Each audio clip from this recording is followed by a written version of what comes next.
Hello everyone, ಈ ಒಂದು video ನಮ್ಮ KPCL ಆಸ್ಪಿರೆಂಟ್ಸ್ಗೆ ಯೂಸ್ಫುಲ್ ಆಗೋಂಥ ಒಂದು ವಿಡಿಯೋ ಆಗಿರುತ್ತೆ. ಸೊ KPCL ಎಕ್ಸಾಮ್ಗೆ ಸಂಬಂಧಪಟ್ಟಂಥ ಮಾಹಿತಿನ ಇವತ್ತು KEA ವೆಬ್ಸೈಟಲ್ಲಿ ಒಂದು ಸರ್ಕ್ಯುಲರ್ನ ಇಶ್ಯೂ ಮಾಡಿದ್ದಾರೆ. ಸೊ ನಿಮ್ಮೆಲ್ಲರಿಗೂ ಗೊತ್ತಿರುತ್ತೆ, 17ನೇ ತಾರೀಕು ಎರಡನೇ ತಿಂಗಳು 2024 ಅವತ್ತು ನಮ್ಮ KPCL ಎಕ್ಸಾಮ್ ಕಂಡಕ್ಟ್ ಆಗ್ತಾಯಿದೆ. ಅಂದರೆ ಅಸಿಸ್ಟೆಂಟ್ ಇಂಜಿನಿಯರ್, ಜೂನಿಯರ್ ಇಂಜಿನಿಯರ್ ಮತ್ತು ಕೆಮಿಕಲ್ ಆ್ಯಂಡ್ ಕೆಮಿಸ್ಟ್ರಿ ಸೂಪರ್ವೈಸರ್ಸ್ಗೆ. ಸೊ ಇದೇ ತಿಂಗಳೇ 17ನೇ ತಾರೀಕು ಅಂದರೆ ಇದೇ ತಿಂಗಳೇ ಆಗಿರುತ್ತೆ.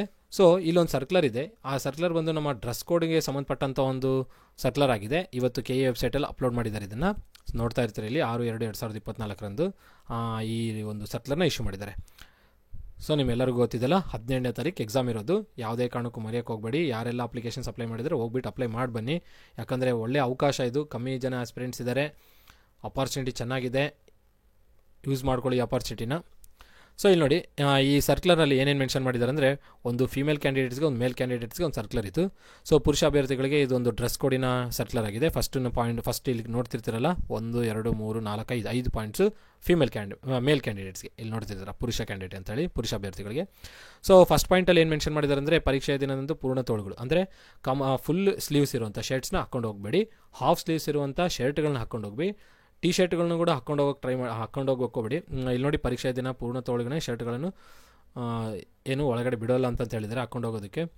ಮತ್ತು ಅರ್ಧ ತೋಳಿನ ಶರ್ಟ್ಗಳನ್ನು ಧರಿಸುವುದು ಖಚಿತಪಡಿಸಿಕೊಳ್ಳಬೇಕು. ಸಾಧ್ಯವಾದ ಕಾಲರಹಿತ ಶರ್ಟ್ಗಳು ಧರಿಸಲು ಆದ್ಯತೆ ನೀಡುವುದು. ಸೊ ಈ ಪಾಯಿಂಟ್ಸ್ನ ನೀವು ನೋಡಿ, ನನಗೇನು ಅನ್ಸುತ್ತೆ ಅಂದರೆ, ಈ ಪಾಯಿಂಟ್ಸ್ನ ನೋಡಿದ ನಂತರ ಆದಷ್ಟು ಅವ್ರು ಏನು ಹೇಳಿರ್ತಾರೆ ಅದನ್ನು ಫಾಲೋ ಮಾಡಿ, ಆ ಗೈಡ್ಲೈನ್ಸ್ನ. ಸೊ ಫುಲ್ ಸ್ಲೀವ್ಸ್ ಇರುವಂಥ ಶರ್ಟ್ಸ್ನ ಹಾಕ್ಕೊಂಡು ಹೋಗಬೇಡಿ ಅಂತ ಹೇಳಿದರೆ ಹಾಕ್ಕೊಂಡು ಹೋಗಬೇಡಿ, ಹಾಫ್ ಸ್ಲೀವ್ಸ್ ಇರೋ ಶರ್ಟ್ಸ್ನ ಹಾಕ್ಕೊಂಡು ಹೋಗ್ರಿ. ಇನ್ನೊಂದೇನು ಹೇಳ್ತಾರೆ ಅಂದರೆ, ಇಲ್ಲಿ ನೋಡಿರಿ, ಸಾಧ್ಯವಾದಷ್ಟು ಕಾಲರಹಿತ ಶರ್ಟ್ ಧರಿಸಲು ಆದ್ಯತೆ ನೀಡುವುದು ಅಂತ ಹೇಳಿದ್ದಾನೆ. ಅಂದರೆ ಕಾಲರ್ಲೆಸ್ ಟಿ ಶರ್ಟ್ಸ್ನ ಹಾಕೊಂಡೋಗಿ, ಅದು ಸ್ಲೀವ್ಲೆಸ್ ಟಿ ಶರ್ಟ್ಸ್, ಸ್ಲೀವ್ಸ್ ಇರಬಾರ್ದು ನೋಡಿ. ಸೊ ಇದು ಫಸ್ಟ್ ಪಾಯಿಂಟಲ್ಲಿ ಮೆನ್ಷನ್ ಮಾಡಿದ್ದಾನೆ.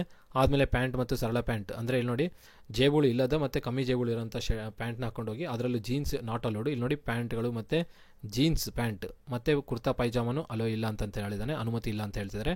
ಸೊ ಆದಷ್ಟು ಸಿಂಪಲ್ಲಾಗಿ ಲೈಟ್ ವೆಯ್ಟ್ ಇರುವಂಥ ಪ್ಯಾಂಟ್ನ ಹಾಕ್ಕೊಂಡು ಹೋಗೋಕ್ಕೆ ಟ್ರೈ ಮಾಡಿ. ಮತ್ತು ಅದರಲ್ಲೂ ಜೇಬುಗಳು ಇರಬಾರ್ದು, ಮತ್ತು ಇದ್ರೂ ಕಮ್ಮಿ ಜೇಬುಗಳು ಇರೋಂಥ ಪ್ಯಾಂಟ್ನ ಹಾಕ್ಕೊಂಡೋಗಿ ಅಂತ ಹೇಳ್ತಾರೆ 2ನೇ ಪಾಯಿಂಟಲ್ಲಿ. 3ನೇ ಪಾಯಿಂಟಲ್ಲಿ ನೋಡಿ, ಪುರುಷ ಅಭ್ಯರ್ಥಿಗಳು ಧರಿಸುವ ಬಟ್ಟೆಗಳು ಹಗುರವಾಗಿರಬೇಕಂದ್ರೆ ಹಾಕ್ಕೊಳ್ಳುವಂಥ ಬಟ್ಟೆ ಬಹಳ ಲೈಟ್ ವೆಯ್ಟ್ ಇರಬೇಕಂತ ಹೇಳ್ತಾನೆ. ಅಂದರೆ ಇದಕ್ಕೆ ದೊಡ್ಡ ಬಟನು ಜಿಪ್ಗಳಿರೋದು, ದೊಡ್ಡ ಬಟನ್ಗಳು ಇರಬಾರ್ದು ಅಂತ ಹೇಳ್ತಾನೆ 2ನೇ ಪಾಯಿಂಟಲ್ಲಿ. 3ನೇ ಪಾಯಿಂಟಲ್ಲಿ ನೋಡಿ, ಪರೀಕ್ಷಾ ಹಾಲ್ ಒಳಗಡೆ ಶೂಗಳು, ಮತ್ತು ಇದನ್ನು ಎಲ್ಲ ಎಕ್ಸಾಮ್ಸಲ್ಲಿ ನೋಡಿರ್ತಾರೆ, ಶೂಗಳು ಒಳಗಡೆ ಎಂಟ್ರಿ ಮಾಡಲ್ಲ, ಹೊರಗಡೆನೇ ಬಿಟ್ಟು ಕಳಿಸ್ತಾರೆ. ಹೊರಗಡೆನೇ ಬಿಟ್ಟು ಒಳಗಡೆ ಹೋಗಿ ಅಂತ ಹೇಳ್ತಾರೆ. ಆದ ಕಾರಣದಿಂದ ಶೂಗಳನ್ನ ಹಾಕ್ಕೊಂಡು ಹೋಗಬೇಡಿ. ನನ್ನ ಸಜೆಷನ್ ಅಂದರೆ, ಶೂನ ಹಾಕ್ಕೊಂಡು ಹೋಗಬೇಡಿ, ಸಿಂಪಲ್ ಸ್ಲಿಪ್ಪರ್ಸ್ ಅಥವಾ ಸ್ಯಾಂಡಲ್ಸ್ನ ಹಾಕ್ಕೊಂಡು ಹೋಗ್ರಿ. ಸೊ ನಿಮಗೂ ಕಂಫರ್ಟಬಲ್ ಆಗಿರುತ್ತೆ ಎಕ್ಸಾಮ್ ಬರೆಯೋದಕ್ಕೆ. ಸೊ ಶೂಸ್ನೆಲ್ಲ ಬಿಚ್ಕೊಂಡು ಮತ್ತು ರೂಮೆಲ್ಲ ಸ್ಮೆಲ್ ಬರೋದು ಇದೆಲ್ಲ ಆಗ್ತಿರುತ್ತೆ. ಸೊ ಆದಷ್ಟು ಶೂಸ್ನ ಹಾಕ್ಕೊಂಡು ಹೋಗೋಕ್ಕೋಗ್ಬಿಡಿ, ಆದಷ್ಟೆಲ್ಲ ಹಾಕ್ಕೊಂಡು ಹೋಗಬೇಡಿ, ಸ್ಲಿಪ್ಪರ್ಸ್ ಅಥವಾ ಸ್ಯಾಂಡಲ್ಸ್ನ ಹಾಕ್ಕೊಂಡೋಗಿ. ಈ ಪಾಯಿಂಟ್ನ ಪ್ರಕಾರ ಅದೇ ಮೆನ್ಷನ್ ಆಗಿರೋದು. ಇನ್ನು 4ನೇ ಪಾಯಿಂಟ್ನ ನೋಡಿ, ಪರೀಕ್ಷಾ ಹಾಲ್ ಒಳಗಡೆ ಶೂಗಳು ಕಟ್ಟುನಿಟ್ಟಾಗಿ ನಿಷೇಧಿಸಲಾಗಿದೆ. ಇದು ಗೊತ್ತಾಯ್ತಲ್ಲ, ಶೂಗಳನ್ನಂತೂ ಹಾಕ್ಕೊಂಡು ಹೋಗ್ಬಾರ್ದು ಅಂತ ಹೇಳಿದರೆ. ಮತ್ತು ಅದಾಗಿದ ನಂತರ ನೋಡಿ, ಅಭ್ಯರ್ಥಿಗಳು ಕುತ್ತಿಗೆ, ಮತ್ತು ಇದು ನೋಡ್ರಿ ಏನಂತ ಹೇಳ್ತಾರೆ 5ನೇ ಪಾಯಿಂಟಲ್ಲಿ, ಈ ಗೋಲ್ಡ್ ಚೈನ್ ಹಾಕ್ಕೊಳ್ಳೋದು, ಮತ್ತು ಕಿವಿಯೊಳಗೆ ರಿಂಗ್ ಹಾಕ್ಕೊಳ್ಳೋದು, ಮತ್ತು ಇದು ಕೈಗೆ ಉಂಗುರ ಇಟ್ಕೊಳ್ಳೋದು, ಬಂಗಾರದ ಉಂಗುರ ಆಗಿರ್ಬೋದು, ಸಿಲ್ವರ್ದಾಗಿರ್ಬೋದು, ಯಾವುದೇ ಆಗಿರ್ಬೋದು. ಮತ್ತು ಕೈಗೆ ವಾಚ್ನೂ ಕಟ್ಕೊಂಡು ಹೋಗ್ಕೊಬಿಡಿ, ವಾಚ್ನೂ ಅಲೋ ಇರಲ್ಲ. ಸೊ ಆದಷ್ಟು ವಾಚ್ಗಳು, ಉಂಗುರ, ಚೈನು ಇವೆಲ್ಲ ತೆಗೆದಿಟ್ಬಿಡ್ರಿ, ಸಿಂಪಲಾಗಿ ಹೋಗ್ರಿ. ಹಾಫ್ ಸ್ಲೀವ್ಸ್ ಇರೋ ಶರ್ಟು, ಅದು ಕಾಲರ್ಲೆಸ್ ಇರೋವಂಥದ್ದು, ಮತ್ತು ಶೂ ಹಾಕ್ಕೊಂಡು ಹೋಗ್ಬೇಡಿ, ಸಿಂಪಲ್ ಸ್ಲಿಪ್ಪರ್ಸ್ ಅಥವಾ ಸ್ಯಾಂಡಲ್ಸು. ಮತ್ತು ಆದಮೇಲೆ ಪ್ಯಾಂಟ್ ಏನಾರು ಹಾಕ್ಕೊಂಡ್ರೆ ಅಥವಾ ಶರ್ಟ್ ಏನಾರು ಹಾಕ್ಕೊಂಡ್ರೆ ಜೇಬುಗಳು ಇದ್ರೂ ಕಮ್ಮಿ ಜೇಬುಗಳು ಇರಬೇಕು. ಮತ್ತು ದೊಡ್ಡ ಜಿಪ್ ಇಲ್ಲದೆ ಇರೋಂಥ ಶರ್ಟ್, ಚಿಕ್ಕ ಬಟನ್, ದೊಡ್ಡ ಬಟನ್ ಇರೋಂಥ ಶರ್ಟ್ನ ಹಾಕ್ಕೊಂಡು ಹೋಗ್ಬೇಡಿ. ಕುರ್ತಾ ಪೈಜಾಮ ಅಲೋ ಇಲ್ಲ ಅಂತ ಹೇಳ್ತಾರೆ. ಜೀನ್ಸ್ ಪ್ಯಾಂಟೂ ಅನುಮತಿ ಇಲ್ಲ ಅಂತ ಹೇಳ್ತಾರೆ. ಲೈಟ್ ವೆಯ್ಟ್ ಪ್ಯಾಂಟ್ನ ಹಾಕ್ಕೊಂಡು ಹೋಗಿ ಅಂತ ಹೇಳ್ತಾರೆ. ಸೊ ಪಾಯಿಂಟ್ಸ್ ಏನೇನು ಮೆನ್ಷನ್ ಮಾಡಿದ್ರಲ್ಲ, ಚೆನ್ನಾಗಿ ಓದಿ ಅರ್ಥ ಮಾಡ್ಕೊಳ್ಳಿ. ಅದಕ್ಕೆ ತಕ್ಕಂತೆ ಡ್ರೆಸ್ ಕೋಡ್ನ ಹಾಕ್ಕೊಂಡೋಗಿ, ಅದಕ್ಕೆ ತಕ್ಕಂಥ ಡ್ರೆಸ್ನ ಹಾಕ್ಕೊಂಡೋಗ್ರಿ, ಓಕೆನಾ. ಅದಾಗಿ ನಂತರ ಮಹಿಳಾ ಅಭ್ಯರ್ಥಿಗಳಿಗೂ ಇಲ್ಲಿ ಮೆನ್ಷನ್ ಮಾಡಿದ್ರು ನೋಡಿರಿ, ಫೀಮೇಲ್ ಕ್ಯಾಂಡಿಡೇಟ್ಸ್ಗೂ ಅದೇ ಥರನೇ ಪಾಯಿಂಟ್ಸ್ನ ಮೆನ್ಷನ್ ಮಾಡಿದ್ದಾರೆ. ಸೊ ಫುಲ್ ಸ್ಲೀವ್ಸ್ ಇರೋ ಶರ್ಟ್ಸ್ನ ಹಾಕ್ಕೊಂಡು ಹೋಗಬೇಡಿ, ಮತ್ತು ಹೀಲ್ಸ್ನ ಹಾಕ್ಕೊಂಡು ಹೋಗಬೇಡಿ ಅಂತ ಹೇಳಿದ್ದಾರೆ. ಮತ್ತು ಆದಮೇಲೆ ಶೂಸ್ನೂ ಹಾಕ್ಕೊಂಡು ಹೋಗಬೇಡಿ, ಸಿಂಪಲ್ ಆಗಿರೋ ಫ್ಲ್ಯಾಟ್ಸ್ನ ಹಾಕ್ಕೊಂಡೋಗಿ ಅಂತ ಹೇಳ್ತಾ ಇದ್ದಾರೆ. ಸೊ ಮಹಿಳಾ ಅಭ್ಯರ್ಥಿಗಳು ಆದಷ್ಟು ಈ ಪಾಯಿಂಟ್ಸ್ನೆಲ್ಲ ಕ್ಲಿಯರಾಗಿ ಓದ್ಕೊಳ್ಳಿ. ಯಾಕಂದರೆ ಅವ್ರದ್ದು ಡ್ರೆಸ್ ಕೋಡ್ ಭಾಳ ಸ್ಟ್ರಿಕ್ಟಾಗಿ ಇಂಪ್ಲಿಮೆಂಟ್ ಮಾಡ್ತಾರೆ KEA ಡಿಪಾರ್ಟ್ಮೆಂಟ್ ಅವರು, ಲೈಕ್ ನೀಟ್ ಎಕ್ಸಾಮ್ ಥರ ಇರುತ್ತೆ. ಸೊ ಆದಷ್ಟು ಮಹಿಳಾ ಅಭ್ಯರ್ಥಿಗಳು ಇಲ್ಲಿ 1 2 3 ಪಾಯಿಂಟ್ಸ್ ಏನು ಮೆನ್ಷನ್ ಮಾಡಿದ್ರಲ್ಲ, ಚೆನ್ನಾಗಿ ನೋಡ್ಕೊಂಡೋಗಿ. ಇನ್ನೊಂದು ಕೆಳಗಡೆ ಪಾಯಿಂಟ್ನೂ ಇದೆ. ಸೊ ಅವ್ರಿಗೆ ಹೇಳ್ತಾ ಇದ್ದಾರೆ, ಆ ಥರದ್ದೆಲ್ಲ ಇಟ್ಕೊಂಡು ಬರಬೇಡಿ ಅಂತ ಹೇಳ್ತಾರೆ. ಅದಾಗಿ ನಂತರ 2ನೇ ಪಾಯಿಂಟ್ ನೋಡಿದ್ರೆ, ಫುಲ್ ಸ್ಲೀವ್ಸ್ ಇರೋ ಶರ್ಟ್ ಆಗಲಿ, ಜೀನ್ಸ್ ಪ್ಯಾಂಟ್ ಆಗಲಿ ಹಾಕ್ಕೊಂಡು ಬರಬೇಡಿ ಅಂತ ಹೇಳ್ತಾರೆ. ಸಿಂಪಲ್ ಆಗಿರೋ ಡೀಸೆಂಟ್ ಆಗಿರೋಂಥ ಡ್ರೆಸ್ನ ಹಾಕ್ಕೊಂಡೋಗಿ ಅಂತ 2ನೇ ಪಾಯಿಂಟಲ್ಲಿ ಮೆನ್ಷನ್ ಮಾಡ್ತಿದ್ದಾರೆ. ಮೂರನೇ ಪಾಯಿಂಟಲ್ಲಿ ನೋಡಿ, ಈ ಹೀಲ್ಸ್ನ ಹಾಕೊಂಡು ಹೋಗ್ಬೇಡಿ ಮತ್ತು ಶೂಸ್ನ ಹಾಕೊಂಡು ಹೋಗ್ಬೇಡಿ. ಅದಾಗಿದ ನಂತರ ಹೀಲ್ಸ್ನ ಹಾಕೊಂಡು ಬರೋದಾಗಲಿ, ಶೂಸ್ನ ಹಾಕೊಂಬರೋದಾಗಲಿ, ಮತ್ತು ಇನ್ನು ಬೇರೆ ಬೇರೆದು ಯಾವುದಾದ್ರೂ ಏನು ಫ್ಯಾಷನ್ ಏನಂತೀರ ಸ್ಟೈಲಿಶ್ ಶೂಸ್ನ ಗೀಸ್ನ ಎಲ್ಲ ಹಾಕೊಂಡು ಹೋಗ್ಬಿಡಿ, ಸಿಂಪಲ್ ಸ್ಲಿಪ್ಪರ್ಸ್ನ ಹಾಕೊಂಡು ಹೋಗಿ ಅಂತ ಹೇಳ್ತಾ ಇದ್ದಾರೆ. ಸೊ 3 ಪಾಯಿಂಟ್ನ ಚೆನ್ನಾಗಿ ಕ್ಲಿಯರಾಗಿ ಓದ್ಕೊಳ್ಳಿ. ಯಾಕಂದರೆ ಎಕ್ಸಾಮಲ್ಲಿ ಹೋಗಿ ಒಂದೇ ಒಂದರಿಂದ ಇದು ಮಾಡ್ಕೊಂಡು ಹಿಂದಕ್ಕೆ ಬರೋಕ್ಕೆ ಹೋಗ್ಬೇಡಿ, ಆದಷ್ಟು ಡೀಸೆಂಟಾಗಿ ಹೋಗಿ. ಓಕೆನಾ. ಮತ್ತಾಗಿದ ನಂತರ ಇಲ್ಲಿ ನೋಡಿರಿ, ಮಹಿಳಾ ಅಭ್ಯರ್ಥಿಗಳಿಗೆ 4ನೇ ಪಾಯಿಂಟ್, ಇದು ಭಾಳ ಇಂಪಾರ್ಟೆಂಟು ಎಲ್ಲ ಹಿಂದೂ ಮಹಿಳೆಯರಿಗೆ. ನೋಡ್ರಿ ಇಲ್ಲಿ ಮಂಗಳಸೂತ್ರ ಮತ್ತು ಕಾಲುಂಗರ ಹೊರತುಪಡಿಸಿ ಇನ್ನು ಉಳಿಕಿರೋ ಯಾವುದೇ ಥರದ ಆಭರಣಗಳು ಹಾಕೊಂಡು ಹೋಗ್ಬಾರ್ದು. ಇವೆರಡನ್ನ ನಿಮಗೆ ಅಲೋ ಇದೆ. ಮಂಗಳಸೂತ್ರ ಮತ್ತು ಕಾಲುಂಗರ ಒಳಗಡೆ ಎಂಟ್ರಿ ಇದೆ. ಯಾವುದೇ ಥರದ ಬೇರೆ ಲೋಹಗಳು ಯಾವುದೂ ಇರಬಾರ್ದು ಅಂತ ಹೇಳ್ತಾರೆ. ನೆಕ್ಲೀಸ್ ಆಗಲಿ, ಚೈನ್ ಆಗಲಿ, ಇದು ಕಿವಿ ಉಂಗುರ ಆಗಲಿ, ಆ ಥರದ್ದೆಲ್ಲ ಇರಬಾರ್ದು. ಮಂಗಳಸೂತ್ರ ಮತ್ತು ಕಾಲುಂಗರ ಇರ್ಬೋದು. ಓಕೆನಾ.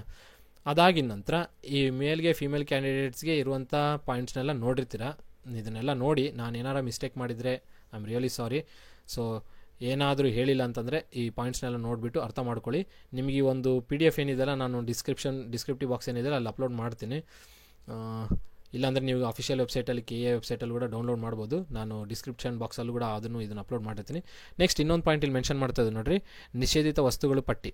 ಏನೇನು ತೊಗೊಂಡು ಹೋಗಬಾರ್ದು ವಸ್ತುಗಳು ಈ ಕ್ಯಾಲ್ಕುಲೇಟರ್ಸ್ ಇಲ್ಲಿ ನೋಡಿರಿ, ಎಲೆಕ್ಟ್ರಾನಿಕ್ ವಸ್ತುಗಳು, ಮೊಬೈಲ್ ಫೋನು ಮತ್ತು ಇದೇನಂತರ ಪೆನ್ ಡ್ರೈವ್ಗಳು ಅವೇನು ಒಳಗಡೆ ಅಲೋ ಇಲ್ಲ. ಓಕೆನಾ. ಸೊ ಈ ಪಾಯಿಂಟ್ಸ್ನ ಏನು ಮಾಡ್ತಾರೆ ಅಂದರೆ ಎಕ್ಸಾಮಿನ ಒಳಗಡೆ ಏನೇನು ತೊಗೊಂಡೋಗ್ಬಾರ್ದು ಅಂತ ಮೆನ್ಷನ್ ಮಾಡ್ತಿದ್ದಾರೆ.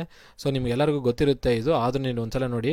ಡ್ರೆಸ್ ಕೋಡನ್ನು ಅನುಸರಿಸುವುದರ ಜೊತೆಗೆ ಕೆಳಗಿನ ಪಟ್ಟಿ ಮಾಡಲಾದ ಪರೀಕ್ಷಾ ಕೇಂದ್ರ ಯಾವುದೇ ನಿಷೇಧ ವಸ್ತುಗಳನ್ನು ತೆಗೆದುಕೊಂಡು ಹೋಗೋದಂತೆ ಅಭ್ಯರ್ಥಿಗಳು ಖಚಿತಪಡಿಸಿಕೊಳ್ಳಬೇಕು. ಸೊ ಒಳಗಡೆ ಹೋಗೋಕ್ಕಿಂತ ಮುಂಚೆ ಏನು ನಿಮ್ಮ ಕೈಯಲ್ಲಿ ಇರಬಾರ್ದು ಅದನ್ನ ಬಗ್ಗೆ ಇಲ್ಲಿ ಪಟ್ಟಿಯನ್ನು ಮೆನ್ಷನ್ ಮಾಡಿದ್ದಾರೆ. ನೋಡಿರಿ ಇಲ್ಲಿ ಎಲೆಕ್ಟ್ರಾನಿಕ್ ವಸ್ತುಗಳು, mobile phone, pen drive, earphones ಮತ್ತು ಮೈಕ್ರೋಫೋನ್ಗಳು, ಬ್ಲೂಟೂತ್ ಸಾಧನ ಮತ್ತು ಕೈ ಗಡಿಯಾರಗಳನ್ನು ಪರೀಕ್ಷಾ ಕೊಠಡಿಗಳಿಗೆ ಅನುಮತಿಸಲಾಗುವುದಿಲ್ಲ. ಸೊ ನಿಮ್ಗೆ ಗೊತ್ತಿರುತ್ತೆ, ಫೋನ್ಸು, ಬ್ಲೂಟೂತ್ ಆಗಿ, ಮೈಕ್ರೋಫೋನ್ಸ್ ಆಗಲಿ, ಇಯರ್ಫೋನ್ಸ್ ಆಗಲಿ ಯಾವುದು ಒಳಗಡೆ ತೊಗೊಂಡೋಗಂಗಿಲ್ಲ. ಸೊ ಇದು ನೋಡಿ, ಈ ಪಾಯಿಂಟ್ ಸೆಕೆಂಡ್ ಪಾಯಿಂಟ್ ಚೆನ್ನಾಗಿ ಭಾಳ ಕೇರ್ಫುಲ್ಲಾಗಿ ನೋಡಿ. ಮತ್ತು ಕೈ ವಾಚ್ನು ತೊಗೊಂಡೋಗಂಗಿಲ್ಲ. ಅನಲಾಗ್ ಇರ್ಬೋದು, ಡಿಜಿಟಲ್ ಇರ್ಬೋದು, ಎರಡೂ ಅಲೋ ಇಲ್ಲ ಒಳಗಡೆ. ಅದಾಗಿ ನಂತರ ತಿನ್ನಬಾರದಂಥ ಪದಾರ್ಥಗಳು ಪರೀಕ್ಷಾ ಕೊಠಡಿಗಳಿಗೆ ತರುವುದನ್ನು ಹಾಗೂ ತಿನ್ನುವುದನ್ನು ನಿಷೇಧಿಸಲಾಗುವುದು. ತಿನ್ನಬಹುದಾದ ಪದಾರ್ಥಗಳು ಮತ್ತು ಅಂದರೆ ಏನಾದರೂ ತಿನ್ನುವಂಥ ಐಟಮ್ಸ್, ಬಬಲ್ಗಮ್, ಚಿವಿಂಗಮ್ ಎಲ್ಲ ಕೆಲವರು ಸ್ಟೂಡೆಂಟ್ಸ್ ಇಟ್ಕೊಂಡಿರ್ತಾರೆ, ಅಂಥವನ್ನೇನು ತೊಗೊಂಡೋಗೋಕ್ಕೊಡಿ. ತಿನ್ನುವಂಥ ಪದಾರ್ಥಗಳು ನಿಮ್ಮ ಕೈಯಲ್ಲಿ ಏನೂ ಇರಬಾರ್ದು. ಆದಮೇಲೆ ಕುಡಿಯುವ ನೀರಿನ ಬಾಟಲ್ಗಳು ಸಹ ಅನುಮತಿ ಇರುವುದಿಲ್ಲ. ನೋಡಿ, ಕುಡಿಯೋದಕ್ಕೆ ನೀರಿನ ಬಾಟಲ್ ಕೂಡ ಕೆಲವರು ತೊಗೊಂಡೋಗ್ತಿರ್ತಾರೆ, ಅದನ್ನು ತೊಗೊಂಡೋಗ್ಬಾರ್ದು ಅಂತ ಹೇಳ್ತಾ ಇದ್ದಾರೆ. ಬಟ್ ನೀರಿಂದು ಅವ್ರದ್ದು ವ್ಯವಸ್ಥೆ ಕೊಟ್ಟಿರ್ತಾರೆ ನೋಡಿರಿ, ಪರೀಕ್ಷಾ ಕೇಂದ್ರದಲ್ಲಿಯೇ ಕುಡಿಯುವ ನೀರಿನ ವ್ಯವಸ್ಥೆ ಕಲ್ಪಿಸಿಕೊಡಲಾಗುವುದು ಅಂತ ಹೇಳಿದ್ದಾರೆ. ಸೊ ಎಕ್ಸಾಮಿನೇಷನ್ ಹಾಲಲ್ಲೇ ನಿಮಗೆ ಕುಡಿಯುವ ನೀರಿನ ಫೆಸಿಲಿಟಿ ಇರುತ್ತೆ, ಡ್ರಿಂಕಿಂಗ್ ವಾಟರ್ ಫೆಸಿಲಿಟಿ ಇರುತ್ತೆ. ಸೊ ಹಾಗಾಗಿ ಯಾವುದೇ ಕಾರಣಕ್ಕೂ ವಾಟರ್ ಬಾಟಲ್ ತೊಗೊಂಡೋಗ್ಕೋಬೇಡಿ, ತಿನ್ನೋ ಐಟಮ್ಸ್ ತೊಗೊಂಡೋಗ್ಕೋಬೇಡಿ, ಎಲೆಕ್ಟ್ರಾನಿಕ್ ಗ್ಯಾಜೆಟ್ಸ್ ಯಾವುದು ತೊಗೊಂಡೋಗ್ಬೇಡಿ. ಆದಮೇಲೆ ಕೈ ಕಟ್ಟೋ ಗಡಿಯಾರನೂ ಇರಲ್ಲ. ಆದಷ್ಟು ಬೆಲ್ಟ್ ಕೂಡ ತೊಗೊಂಡೋಗೋಕ್ಕೋಬೇಡಿ. ಬೆಲ್ಟ್ ಹಾಕೊಂಡೋಗ್ರಿ, ಅಲ್ಲಿ ನೀವು ಹೋಗಿದ ನಂತರ ಬ್ಯಾಗ್ ಒಳಗಡೆ ಬೆಲ್ಟ್ ಇಟ್ಟು ಹೋಗ್ರಿ. ಓಕೆನಾ. ಅದಾಗಿದ ನಂತರ ಫೋನಿಗೆ ನಾವೆಲ್ಲ ನಿಮ್ಮ ಪರ್ಸನಲ್ ಬ್ಯಾಗ್ ಏನು ತೊಗೊಂಡಿರ್ತಾರೆ ಪರ್ಸನಲ್ ಬ್ಯಾಗಲ್ಲಿ ಇಟ್ಬಿಟ್ಟು ಹೋಗ್ರಿ. ಆದಮೇಲೆ ಇಲ್ಲಿ ನೋಡಿರಿ, ಇನ್ನೊಂದು 4ನೇ ಪಾಯಿಂಟು 5ನೇ ಪಾಯಿಂಟ್ ಇರಬೇಕಿದು. ಪೆನ್ಸಿಲು, ಪೇಪರು, ಎರೇಸರು ಮತ್ತು ಜಾಮೆಟ್ರಿ ಬಾಕ್ಸ್ಗಳು ಮತ್ತು ಲಾಕ್ ಟೇಬಲ್ಗಳನ್ನು ಪರೀಕ್ಷಾ ಕೇಂದ್ರದೊಳಗಡೆ ತರುವಂತಿಲ್ಲ. ನೋಡಿರಿ, ಪೆನ್ಸಿಲು, ಪೇಪರು ಮತ್ತು ಎರೇಸರ್, ಜಾಮೆಟ್ರಿ ಬಾಕ್ಸ್ನು, ಲಾಕ್ ಟೇಬಲ್ ಕೂಡ ತೊಗೊಂಡೋಗಂಗಿಲ್ಲ. ಓಕೆನಾ. ಅವುಗಳು ಕೂಡ ಒಳಗಡೆ ಇಟ್ಟೋಗ್ಬೇಕು. ಮತ್ತು ನೋಡಿ, ಇಲ್ಲಿ ಹ್ಯಾಟ್ ಕೂಡ ಧರಿಸೋಂಗಿಲ್ಲ. ಯಾವುದೇ ರೀತಿಯ ಮಾಸ್ಕ್ ಕೂಡ ಹಾಕ್ಕೊಂಡು ಹೋಗಂಗಿಲ್ಲ. ಮತ್ತು ಪರೀಕ್ಷೆಯ ದಿನದಂದು ಈ ಕೆಳಗಿನ ವಸ್ತುಗಳನ್ನು ಮಾತ್ರ ತರಲು ಅನುಮತಿಸಲಾಗಿದೆ. ಏನೇನು ತೊಗೊಂಡೋಗ್ಬೇಕು ಇವುಗಳೆಲ್ಲ ತೊಗೊಂಡೋಗಂಗಿಲ್ಲ. ಎಲೆಕ್ಟ್ರಾನಿಕ್ ಫೋನ್ಸ್ ತೊಗೊಂಡೋಗಿಲ್ಲ, ವಾಟರ್ ಬಾಟಲ್ ತೊಗೊಂಡೋಗಿಲ್ಲ, ತಿನ್ನೋದು ಐಟಮ್ ತೊಗೊಂಡೋಗಂಗಿಲ್ಲ, ಕೈ ಗಡಿಯಾರನೂ ತೊಗೊಂಡೋಗಿಲ್ಲ. ಆದಮೇಲೆ ಪೆನ್ಸಿಲು, ಪೇಪರು, ಎರೇಸರು, ಅದಾಗಿ ನಂತರ ಲಾಕ್ ಟೇಬಲು ಅವುಗಳು ಕೂಡ ತೊಗೊಂಡೋಗಿಲ್ಲ. ಸೊ ನೀರಿನ ಬಾಟ್ಲಿದ್ದು ನೀರಿನ ಫೆಸಿಲಿಟಿ ಮಾತ್ರ, ಕುಡಿಯೋದಕ್ಕೆ ನೀರಿನ ಫೆಸಿಲಿಟಿ ಪರೀಕ್ಷಾ ಕೇಂದ್ರದೊಳಗಡೆ ಪ್ರೊವೈಡ್ ಮಾಡಿರ್ತಾರೆ ಅಂತ ಹೇಳ್ತಾರೆ. ಆದಮೇಲೆ ಹ್ಯಾಟ್ ಗೀಟ್ ಕೂಡ ಹಾಕೊಂಡು ಹೋಗಂಗಿಲ್ಲ. ಸೊ ಎಲ್ಲ ಪಾಯಿಂಟ್ಸ್ನ ಚೆನ್ನಾಗಿ ನೋಡ್ಕೊಳ್ರಿ. ಮಾಸ್ಕ್ ಕೂಡ ಅಲೋ ಇಲ್ಲ ನೋಡ್ರಿ. ಆದಮೇಲೆ ಏನೇನು ತೊಗೊಂಡೋಗ್ಬೇಕಂದ್ರೆ ಪ್ರವೇಶ ಪತ್ರಿಕೆ ಎಲ್ಲ ಅಭ್ಯರ್ಥಿಗಳು ಕಡ್ಡಾಯವಾಗಿ ತರುವುದು. ಸರ್ಕಾರದಿಂದ ಮಾನ್ಯವಾದ ಫೋಟೋ ಗುರುತಿನ ಚೀಟಿಯನ್ನು ತರುವುದು ಕಡ್ಡಾಯಗೊಳಿಸಲಾಗಿದೆ. ಅಂದರೆ ಯಾವುದಾದ್ರು ಒಂದು ID card, hall ticket, hall ticket ನೀವು ತೊಗೊಂಡೋಗ್ಬೇಕಾದ್ದೇನು ಹಾಲ್ ಟಿಕೆಟು ಒಂದನೇದು. ಎರಡನೇದೇನು ID ಕಾರ್ಡು ಅಂದರೆ ಆಧಾರ್ ಕಾರ್ಡ್ ಆಗಲಿ, ವೋಟರ್ ID ಆಗಲಿ ಯಾವುದಾದ್ರೂ ತೊಗೊಂಡೋಗ್ರಿ. ಓಕೆನಾ. ಒಂದು ಗೌರ್ಮೆಂಟ್ ID ಕಾರ್ಡ್ ತೊಗೊಂಡೋಗಿ. ಮತ್ತು ಪಾನ್ ಕಾರ್ಡ್ ಕೂಡ ಅಲೋ ಇರುತ್ತೆ. ಡ್ರೈವಿಂಗ್ ಲೈಸೆನ್ಸ್ ಕೂಡ ಅಲೋ ಇರುತ್ತೆ. ಬಟ್ ನೀವು ಎರಡು ತೊಗೊಂಡೋಗಿ. ಒಂದು ವೇಳೆ ಡ್ರೈವಿಂಗ್ ಲೈಸೆನ್ಸ್ ತೊಗೊಂಡೋಗ್ತೀರಂದರೆ ಆಧಾರ್, ವೋಟರ್ ID ಜೊತೆಗೆ ಯಾವುದಾದ್ರೂ ಡ್ರೈವಿಂಗ್ ಲೈಸೆನ್ಸ್ ಇಟ್ಕೊಂಡೋಗಿ. ಓಕೆನಾ. ಸೊ 1, 2, 3 ಇಷ್ಟರೊಳಗಡೆ ಯಾವುದಾದ್ರೂ ತೊಗೊಂಡೋಗ್ಬೋದು. ಗೌರ್ಮೆಂಟ್ ಇರುವಂಥ ಇದು ನೋಡಿರಿ, ಸರ್ಕಾರದಿಂದ ಮಾನ್ಯವಾದ ಫೋಟೋ ಗುರುತಿನ ಚೀಟಿ. ಸೊ ಆ ಲೈಸೆನ್ಸ್ ಕೂಡ ಅಲೋ ಇರುತ್ತೆ, ಡ್ರೈವಿಂಗ್ ಲೈಸೆನ್ಸ್. ಮತ್ತು ಇನ್ನೊಂದು ನೋಡಿರಿ, ಪರೀಕ್ಷೆಯ ಕೊನೆಯ ಬೆಲ್ ಆಗುವವರೆಗೂ ಅಭ್ಯರ್ಥಿಗಳು ಪರೀಕ್ಷಾ ಕೊಠಡಿಯಿಂದ ಹೊರಗಡೆ ಹೋಗಲು ಅನುಮತಿ ಇರುವುದಿಲ್ಲ. ಸೊ ಲಾಸ್ಟ್ ಬೆಲ್ ಆಗೋವರೆಗೂ ಎಕ್ಸಾಮಿನೇಷನಲ್ಲಿಂದ ಹೊರಗಡೆ ಬಿಡೋದಿಲ್ಲ ಅಂತ ಹೇಳಿದ್ದಾರೆ.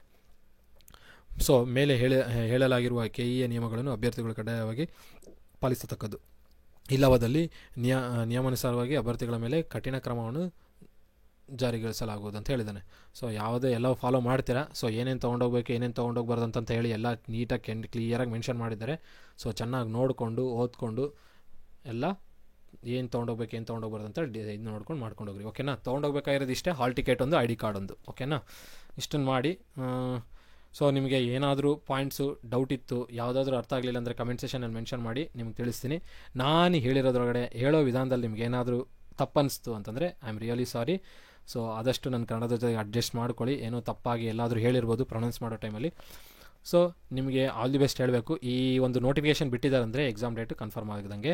ಸೊ ಎಕ್ಸಾಮ್ ಡೇಟು 18/2/2024 ನಡೆಯುತ್ತೆ. ಯಾವುದೇ ಕಾರಣಕ್ಕೂ ಪೋಸ್ಟ್ಪೋನ್ ಅನ್ನೋ ಪದ ಇಲ್ಲ, ಅವತ್ತೇ ನಡೀತಾ ಇದೆ. ಚೆನ್ನಾಗಿ ಪ್ರಿಪೇರ್ ಮಾಡಿ. ಇನ್ನೂ 11 ದಿನ ಇದೆ, 11 days, very very precious day ಅಂತ ಇಟ್ಕೋಬೋದು.